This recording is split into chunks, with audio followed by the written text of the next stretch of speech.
Math solution চ্যানেলে সকলকে স্বাগত। আজ তোমাদের বৃত্তি পরীক্ষার জন্য কমন কিছু ইতিহাসের কোশ্চেন সলভ করব। এছাড়া ম্যাথ, ফিজিক্যাল সায়েন্স, লাইফ সায়েন্সের কোশ্চেন তোমরা নিচে ডেসক্রিপশনে পেয়ে যাবে। তো আজকের প্রথম কোশ্চেনটি দেখো কি রয়েছে। দেখ, বাংলার প্রথম গভর্নর জেনারেল ছিলেন। অপশন এ বলেছে Lord Clive, option B Warren Hastings, option C Lord Bentinck, option D Lord Canning. তো অ্যান্সার হবে ওয়ারেন হেস্টিং ছিলেন বাংলার প্রথম গভর্নর জেনারেল, আর লর্ড ক্লাইভ ছিলেন বাংলার প্রথম গভর্নর। বাংলার প্রথম গভর্নর সেটা হলো লর্ড ক্লাইভ। এরপর লর্ড বেন্টিং ছিলেন বাংলার শেষ গভর্নর জেনারেল। বাংলার শেষ গভর্নর জেনারেল, এবং ইনি ভারতের প্রথম গভর্নর জেনারেল ছিলেন। আর লর্ড ক্যানিং ছিলেন ভারতের শেষ গভর্নর জেনারেল এবং ভারতের প্রথম ভাইসরয়। এরপর দেখো 2 দাগ বলেছে বিষ্ণুচরণ বিশ্বাস ছিলেন কোল বিদ্রোহের নেতা, সাঁওতাল বিদ্রোহের নেতা, মুন্ডা বিদ্রোহের নেতা, নীল বিদ্রোহের নেতা। তো বিষ্ণুচরণ বিশ্বাস ছিলেন নীল বিদ্রোহের নেতা। এই নীল বিদ্রোহের আরেকজন নেতা ছিলেন দিগম্বর বিশ্বাস। দিগম্বর বিশ্বাস।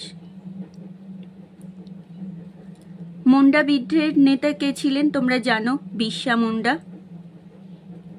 বিরসা মুন্ডা। সাঁওতাল বিদ্রোহের নেতা ছিলেন সিধু ও কানু। সিধু ও কানু। আর কোল বিদ্রোহের নেতা ছিলেন বুদ্ধ ভগত ও জোয়া ভগত। তো এইভাবে তোমরা বাকি অপশনগুলো জেনে রাখবে, তাহলে অনেকগুলো কোশ্চেন একসঙ্গে সলভ হয়ে যাবে। 3 দাগ ভারতের কোথায় জাতীয় কংগ্রেসের প্রথম অধিবেশন হয়েছিল? Option A Kolkata, option B Mumbai, option C Delhi, option D Punjab. তো জাতীয় কংগ্রেসের প্রথম অধিবেশন হয়েছিল মুম্বাইতে, আর সেকেন্ড অধিবেশন হয়েছিল কলকাতায়। আর এই মুম্বাইতে কত সালে জাতীয় কংগ্রেসের প্রথম অধিবেশন হয়েছিল? 1885 খ্রিস্টাব্দে। আর এর সভাপতি কে ছিলেন? Umeshchandra Bandyopadhyay. Umeshchandra Bandyopadhyay.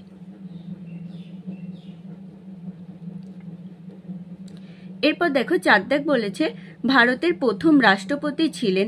Option A Jawaharlal Nehru, option B Rajendra Prasad, option C Chakravarti Raja Gopalachari, option D Sarvepalli Radhakrishnan. তো ভারতের প্রথম রাষ্ট্রপতি ছিলেন রাজেন্দ্র প্রসাদ, আর জওহরলাল নেহেরু ছিলেন প্রথম প্রধানমন্ত্রী। প্রধানমন্ত্রী। চক্রবর্তী রাজা গোপালাচারী ছিলেন স্বাধীন ভারতের প্রথম গভর্নর জেনারেল। প্রথম গভর্নর জেনারেল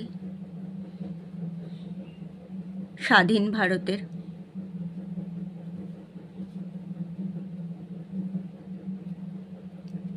সর্বপল্লী রাধাকৃষ্ণান ছিলেন প্রথম উপরাষ্ট্রপতি ভারতের।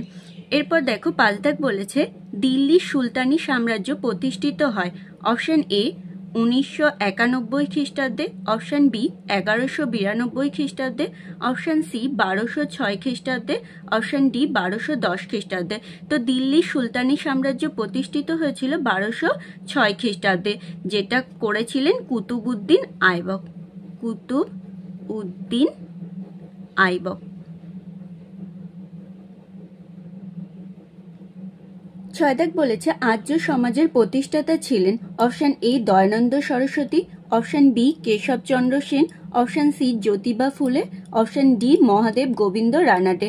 তো আর্য সমাজের প্রতিষ্ঠাতা ছিলেন দয়ানন্দ সরস্বতী। এরপর 7 দাগ হিন্দু পেট্রিয়ট পত্রিকার সম্পাদক ছিলেন। Option A Dinabandhu Mitra, option B Harish Chandra Mukhopadhyay, option C Krishna Kumar Mitra, option D Surendranath Bandyopadhyay. তো হিন্দু পেট্রিয়ট পত্রিকার সম্পাদক ছিলেন অপশন বি অর্থাৎ হরিশচন্দ্র মুখোপাধ্যায়। 8 দাগ বলেছে বাংলার প্রথম নবাব ছিলেন।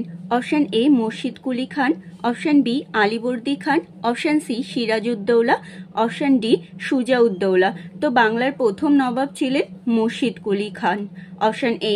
9 দাগ আমিনি কমিশন গঠন করেছিলেন, option A William Bentinck, option B Warren Hastings, option C Dalhousie, option D Cornwallis. তো আমিনি কমিশন গঠন করেছিলেন ওয়ারেন হেস্টিংস, অপশন বি। এরপর দেখো 10 দাগ পানিপথের প্রথম যুদ্ধে বাবরের প্রতিপক্ষ ছিলেন, option A Daulat Khan Lodi, option B Ibrahim Lodi, option C Sikandar Lodi, option D এদের কেউ নন।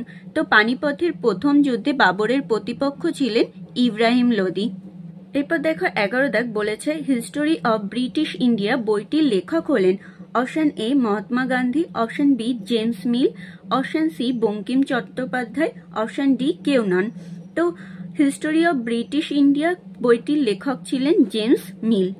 এরপর দেখো 12 দাগ বলেছে বাংলার নীল বিদ্রোহ হয়েছিল, অপশন এ 1858 খ্রিস্টাব্দে, অপশন বি 1859 খ্রিস্টাব্দে, অপশন সি 1860 খ্রিস্টাব্দে, অপশন ডি 1861 খ্রিস্টাব্দে। তো বাংলার নীল বিদ্রোহ হয়েছিল 1859 খ্রিস্টাব্দে। তো আজকের ভিডিও এখানেই শেষ করছি। তোমাদের যদি ভিডিওটি ভালো লেগে থাকে তবে অবশ্যই ভিডিওটিকে লাইক এবং শেয়ার করো।